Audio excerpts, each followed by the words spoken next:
Welcome to VisAbleBlackwoman, the podcast. My name is Janine T. Abraham, and I'm your host. It feels good to be back, and I'm happy to share my podcast with you on Substack, Apple, YouTube. It's lovely. Today, I've got an interview with Adjani Salmon, the creator, writer, and star of Dreaming Whilst Black. Season 2 premiered globally on Paramount Plus Friday, February 20th, 2026. And in the season premiere, Kwabena, played expertly by Adjani Salmon, is looking for his first directing job on television. After the mistakes he made in season 1, he's determined to do better and sees the perfect opportunity in a new colorblind cast drama set in the Regency era that's called Sin and Subterfuge. Kwabena believes this show may be the manifestation of his dreams, but the unintended consequences take him on a hilarious journey of self-discovery that includes his family, friends, and Vanessa, the woman he adores. I spoke with Adjani Salmon on Zoom at the New York City press junket on a cold and snowy afternoon in February, shortly after the world premiere. We had 8 minutes and discussed Black creative artists and self-care, the writing process, and the elevation of dark-skinned Black love in season 2. So, please sit back, relax, and enjoy this quick conversation with the brilliant and talented Adjani Salmon of Dreaming Whilst Black.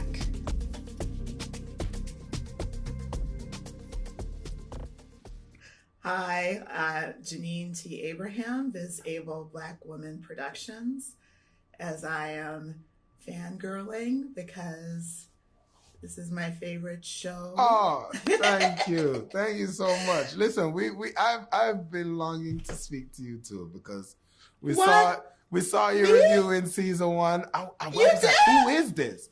I was like, who wrote this? Because they watched it. They watched it. Like, Really? Yeah, no, let me get my hot flash fan. Please add this to a season. Yes. Because I always wanted to ask. Fan. Because I was it. What is it? Is it a visible Black woman or a VisAble? VisAble. All right. Black woman. All right. You see us, we're able to do. Yeah. All right. I am so wow. As I said, this show, I was so happy when it happened because it's the show that I wish I could have been on when I was younger, back in the 90s. So thank you. I've been following you. You're incredible. And I said to myself after watching season 2, I thought Dreaming Whilst Black ran so Wonder Man could fly. So thank you. I mean, if you want to compare us, I'll take it. I love that. I think they were inspired by some of the stuff that you did, because not to be able to talk about the craft of acting through Black creators' stories is incredible. And to be a Black creator, you are alchemist. Your writers' room are alchemists. You are transforming the deep psychological challenges that Black creative artists face in this entertainment industry. You turn that into comedic gold. What is your and your writers' team and your crew's process of caring for yourselves as you are the alchemists of our people? I mean, I will say the Black women are much better at taking care of themselves than the Black men are. You know, they be going to, I see them going to spas, holidays, all of that kind of stuff. You know, black women, they know soft life. Whereas, men just be like, work, burnout. Which has very much been me, to be honest. That has very much been me of burning out. But I'm trying to learn balance. So I'm trying to take care of myself slowly but surely. Okay. Well, I'll send you some tips. Yeah. The episode Blackguard with Rudolph. Yes. With Rudolph, who played by Kwabena Holbrook Smith. Yes. So touched my heart. along with that cold open to season 2. I really want to thank you for naming and honoring the resilience that is required to be a Black actor.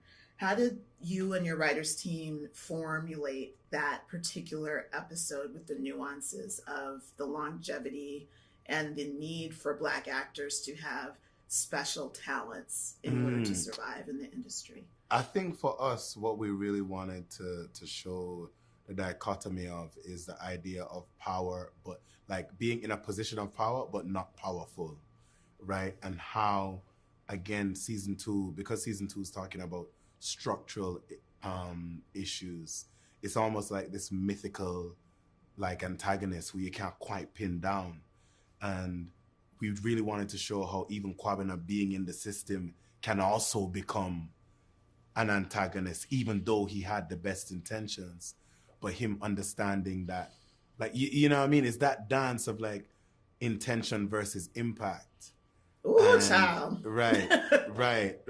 So, so we just wanted to show how like a Black person can be in the industry and still perpetrate the same thing that is perpetrated on them. So that was quite important to say that. And Kwabena Holbrook-Smith himself, like he's an Olivier award winner himself. Like he I remember him saying he's like he was classmates with like James McAvoy and them, man. And I was thinking, right, you are the, like, he's fantastic. So it felt right to do that, especially as the younger filmmakers coming up, seeing older actors before us. And sometimes you might feel, all right, why did they do this and why would they do that? And it's like, so just showing that empathy and understanding of what they've gone through, and paying homage to them. And the talent. Right, because and the talent. The expectation of having to do when you are last, even though he's like first on the call sheet, but this influence, that was, Kwabena has this unstoppable drive and he does what he needs to do. And so I think this leads into my next question here. He often has to deal with the unintended consequences of his actions. When you all were crafting this season, and did you have like a guide book of the challenge and unintended consequences? How did that flow? Because it seems like, and it's great storytelling, because when you think he's like, man, he's got this, and it's like, oh no, it's this. Oh no, he's gonna do, oh man, it's this whole lovely like life. So I have 3 minutes. Wow, that went fast. How do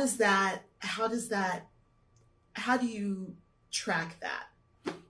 To be honest, between our script editor and our development team and the writer's room, the thing is we like duality, because, you know, life is never just one thing.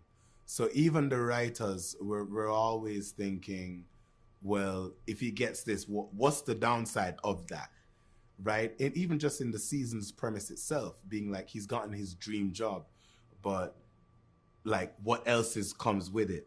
And so I think we're always thinking about what else comes with that thing and how can we like push and pull the audience to really like emotionally like, you know, like wreck them. Yeah. Because that's what storytelling is, right? It's an emotional journey. So we constantly think about how can we just pull the rug from under the audiences. You do it so well. And then with the ladies and you do, it feels like this season you dive deeper into the female characters. Right. Talk to me a little bit about that. That was intentional. Again, we always think as writers, you know, I think the question every writer should ask themselves is, how do I cover my blind spots? Right? Season 1, again, the show was created by mostly men. You know, Ali and I, the main writer, you know, we're two guys who write a bunch of women in a show. And I guess for us coming into season 2, the Black women, well, there were only Black women in the show, but the Black women were like, yo, so let's talk about, because we let y'all off the hook with certain things last season. So now that we're back, how are we going to correct this? So so like between Yemi, Sean, Tara, they keep us accountable in the room. So I think that's what you see on the screen. It's beautiful. Their hair is amazing. Yes. I thank you for showing Black love. And dark-skinned Black love, because I lost both of my parents recently. And my father's from the Virgin Islands. My mom's from the United States, from the Carolinas. But their Black love I see represented in you and Vanessa. Thank you. No, that was important to us. So that means a lot that you feel seen in that way. I think for us it was important because, again, I grew up watching TV. Like, you know what I'm saying? Yeah. And it's like, I'm online. I see the critique of rappers' girlfriends. I see the critique of footballers' wives and basketballers' wives and all of that. So even when we were so even going into the auditions, like with our casting director Heather, I was like, look, Heather, we are not going to get the same critique that all of these people get, right? So like, we're gonna get this right.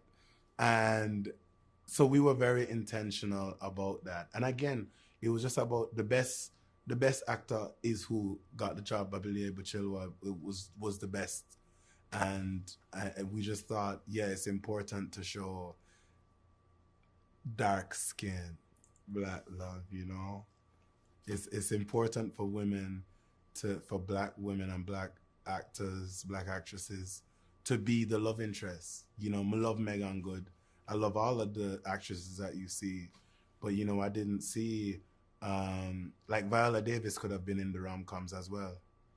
You know, Lupita could be starring in rom-coms as well. And we just didn't really see that. So for us, we're just trying to do our part of like rebalancing the scales just a little bit. Well, tears are in my eyes. They're telling me I have to go. I deeply appreciate you. I mean, if you have more to say, I'm not going to let them stop you. But they told me to wrap. Hey, you are you, Mr. Salmon.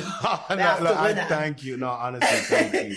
But I'm sure we will talk again another time. Yes. But thank you. And this season is just chef's kiss. Hopefully, there's another season coming. Yes, yeah. That's why you have to share with all your fans to keep watching, so that we can get the numbers up.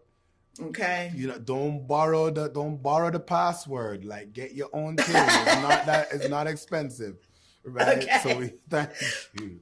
You hear that, y'all? Thank you so much, and many blessings, and keep on shining. No, take care. You heard him, folks. We need a season 3 of Dreaming Whilst Black.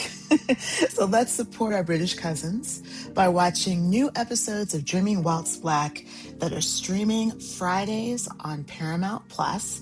And if you're interested in watching season 1, all of the first season episodes are streaming on Showtime. And if you want to support VisAbleBlackwoman, you can do so on Patreon. Join us for the private conversation over there. And you can become a member on Medium for VisAbleBlackwoman for all of my Rotten Tomato reviews. Documentary films and theater reviews are on my Substack, all called VisAbleBlackwoman. And you can find me on Instagram. It's the only social media I do. VisAbleBlackwoman with 2 N's. Thanks so much again for your support and listening to VisAbleBlackwoman, the podcast. Remember to stay safe, take care of each other, and I'll see you soon.